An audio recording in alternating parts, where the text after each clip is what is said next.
ඇයි මතක හිටින්නේ නැත්තේ? විභාග කරන දරුවන්ට අධ්‍යාපනය ලබන දරුවන්ට විතරක් නෙමෙයි. වැඩිහිටියන්ට පවා තියෙන ප්‍රශ්නයක් ඕක. ඇයි මතක හිටින්නේ නැත්තේ? මතක තියාගෙන හිටපු ඒවත් අමතක වෙලා යන්නේ ඇයි? ඔය ප්‍රශ්නෙම බුදුරජාණන් වහන්සේගෙන් ඇහුවා සංඝාරව කියලා කෙනෙක්. ඇයි මතක හිටින්නේ නැත්තේ?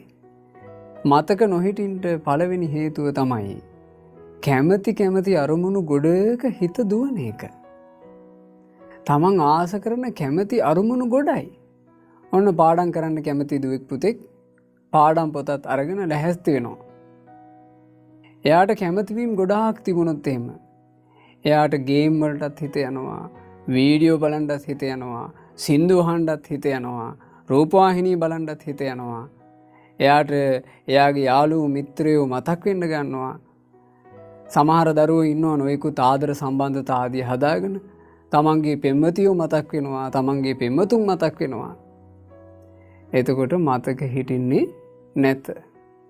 ආසා කරන අරමුණු ගොඩක හිත දුවනවා නම් තමන්ට වැදගත් දෙයක් කියලා මූලික අරමුණක් තුළ හිත පවත්වන්නට හරි වෙහෙසයි. එතකොට මතක හිටින්නේ. බුදුරජාන් වහන්සේ දේශනා කළා පිරිසිදු වතුරකට පාට කලවම් වුණා වගේ. පිරිසිදු වතුරකින් පහසුවෙන් මූණ බලා ගන්න පුළුවන්, ලස්සනට පේනවා. අපි තුමු මේකට පාට කලවම් වෙලා. කහ පාට හරි රතු පාට හරි මොනවා හරි පාටක් කලවම් වෙලා. පාට කලවම් වෙච්ච එකකින් අපිට පැහැදිලිව මූණ බලා ගන්න බෑ. ඒ වගේ අරමුණු ගොඩක හිත දුවනවා නම් තමන්ගේ ජීවිතේ වැදගත්කම් කියලා දෙයක් තමන්ට ඍජුව දී ගන්න බැරි නම්, විභාගයට මූලික තැන දෙන්න බැරි නම්, අධ්‍යාපනයට මූලික තැන දෙන්න බැරි නම්, තමන්ට විශේෂයෙන් ඉලක්කයක් සහිතව යම් වැදගත් මූලික අරමුණක් හදාගන්න බැරි නම් හිත පිස්සුවෙන් වගේ එහෙ මෙහෙ දුවනවා. මතක හිටින්නේ නැහැ. මතකයේ තිබුණු ඒවත් අමතක වෙලා යනවා. බුදුරජාන් වහන්සේ වදාළ දෙවෙනි කාරණය තමයි හිතේ හටගන්න ගැටීම. මතක හිටින් නැති කොටත් ගැටීමක් එනවනේ, කේන්ති යනවා. මට මේ ඉස්සර හොඳට මතක හිටියා, දැන් මතක හිටින්නේ නැහැ නේ කියලා තව කේන්ති යනවා. සමහරවිට හොඳට මතක හිටින අය දකින්නකොට තවත් කේන්ති යනවා. ඒ අයන්ට මතක හිටිනවා හොඳට. ඇයි මේ මට විතරක් නැත්තේ? කේන්ති යනවා. ගැටුණු හිත බුදුරජාන් වහන්සේ උපමා කළා හරියට පිරිසිදු වතුර එකක් උණුසුම් වෙලා නටනවා වගේ. උණුසුම් වෙලා නටන වතුරින් අපි කොච්චර ආස කළත් අපේ මූණ පැහැදිලිව බලා ගන්න බෑ. ඒ වගේ කේන්තිය, ක්‍රෝධය, අමනාපය, තරහා අපේ මතක ශක්තිය නැති කරනවා. බලන්න, තරහා ගියපු වෙලාවක කතා කරන වචනෙත් අමතක වෙනවනේ. කරන්න ඕන දේත් අමතක වෙනවනේ. ඒ තරහේ ස්වභාවය. එනිසා මතක හිටින්නේ නැතිනම් තරහා අඩු කරගත යුතුයි.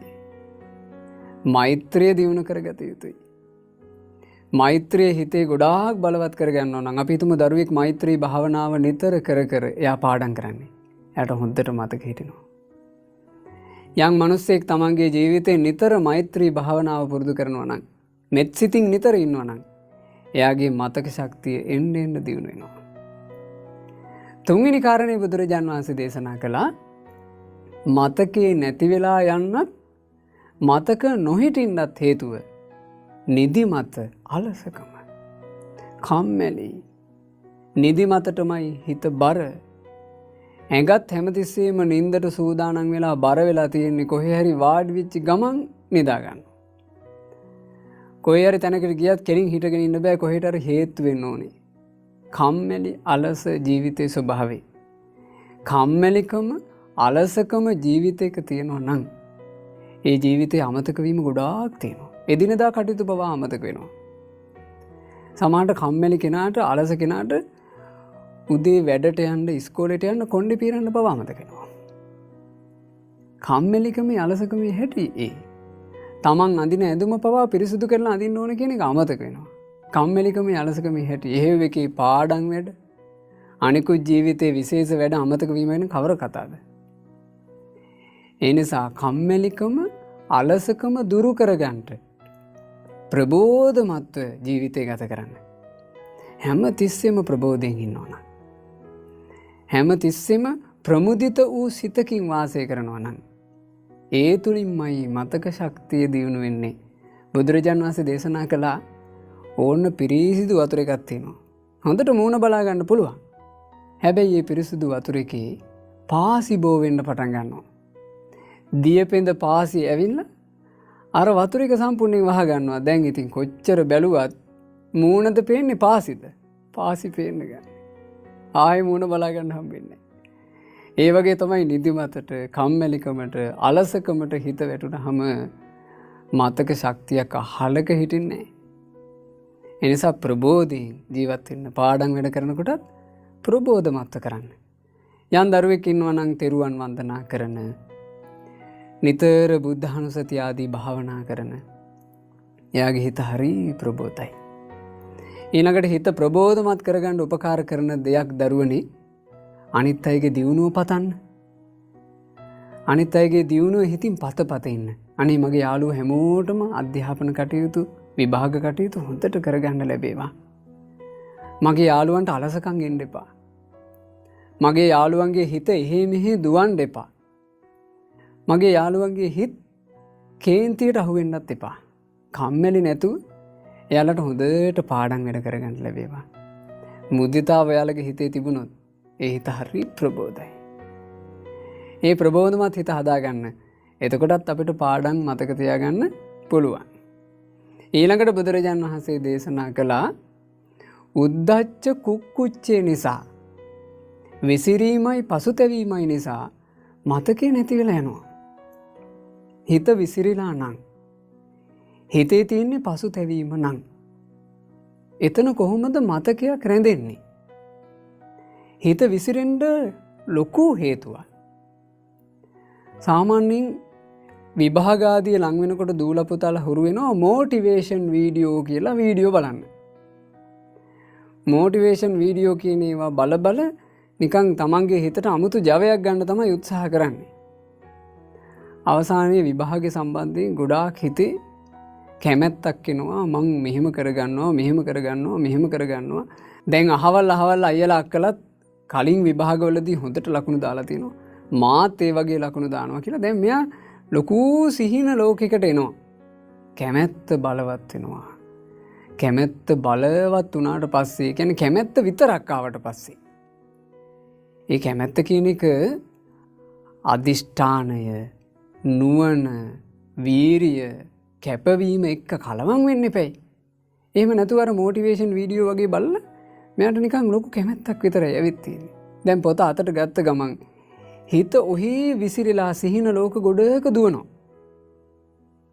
පාඩමේ හිත පවත්වන්න බැරුව යනවා. ඒ නිසා දරුවනේ ගොඩාක් පරිස්සම් වෙන්න.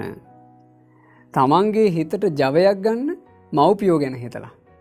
අම්මා තාත්තා තමයි මට මෙච්චර කාලයක් පාඩම් වැඩ කරගන්න උදව් කළේ. ඒ දෙන්නගේ හිතට සතුටක් දෙන්න ඕනේ මං හොඳට පාඩම් කරලා. මං හොඳට ඉගෙනගෙන ඒ දෙන්නගේ හිත සතුටු කරනවා. ඒ දෙන්නගේ ඇස්වලට සතුටු කඳුලක් එන විදිහට මම්මගේ අධ්‍යාපනය කරගන්නවා. ආන් ඒව තමයි හිතට ගන්න ජවයන්. මට මේ පොඩි කාලේ තියෙන ඉගෙන ගන්න. ඒ ඉගෙන ගන්න කාල වකවානුවේ මං හරියට ඉගෙන ගන්නවා. එතකොට මට ඉස්සරහා ජීවිතේ ගොඩක් සුවපහසුවෙන් ගත කරන්න පුළුවන්. ආන් ඒව තමයි ගන්න ජවයන්. අපේ ගුරු මෑණිවරු, ගුරු පියවරු උගුරෙන් ලේ රහ එනකන් අපිට කොච්චර අනුකම්පාවෙන් උගන්වන්නේ. ඒ ගුරු මෑණිවරු, ගුරු පියවරුන්ගේ හිතට මං ලොකු සතුටක් දෙනවා. මං හොඳට විභාග කරගන්නවා, හොඳට අධ්‍යාපනය කරගන්නවා. ආන් ඒව තමයි හිතට ගත යුතු ජවයන්. එහෙම නැතුව නිකන් විභාගේ ලං වෙනකොට ඕගොල්ලෝ වීඩියෝ බලනවා. ඔයාට විභාගේ පුළුවන්මයි කියලා. ඒකෙන් දරුවනේ ප්‍රයෝජනවත් ජවයක් එන්නේ. ඒ නිසා හොඳට තේරුම් ගන්න. හිත විසිරෙන දේවල් වලින් අපි ඈත් වෙන්න ඕන. ඊළඟට හිතේ පසුතැවීම තියාගෙන කවදාවත් මතකේ වර්ධනය කරගන්න බෑ. අයියෝ මට මේ පාඩම්